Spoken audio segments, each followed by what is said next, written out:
In this video I am going to show you how to calculate square of a number without any pen or paper. This video contains two parts.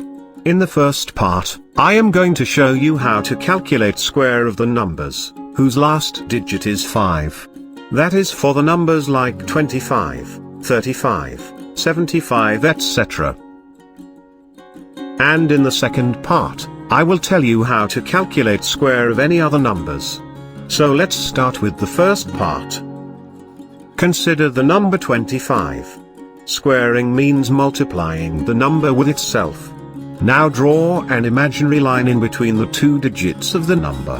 Now multiply the right-hand side and write it down. Obviously for any number whose last digit is 5, the right-hand multiplication will always be 25.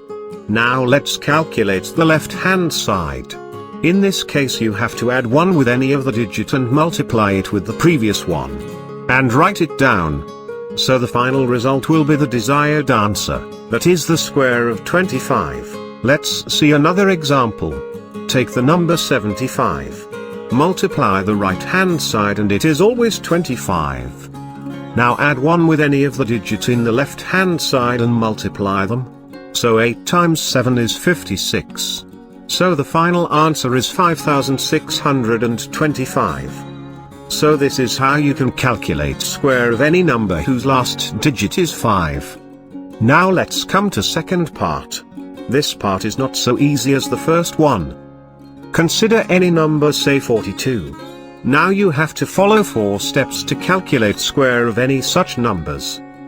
In the first step, you have to find the most nearest number which is divisible by 10. So in case of 42, it is 40. And you also have to find the distance between the numbers.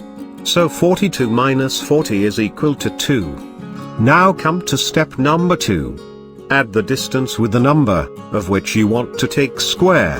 So add 2 with 42, and it is 44.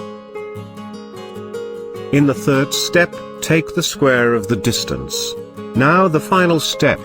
Multiply the numbers that you get in the step 1 and step 2. And add the square of the distance with it.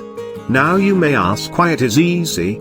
It is easy because you are multiplying a number with another number which is multiple of 10. And it is easy to calculate than multiplying any arbitrary numbers. So the square of 42 is 1764. Let's consider another number, say 77. The nearest number, which is multiple of 10, is 80. And the distance between the numbers is 3. So now you have to subtract 3 from 77 and it is 74. Square of the distance is 9. So now multiply 74 times 80 and add 9. It will give you the final answer. Subscribe my channel for more videos like this.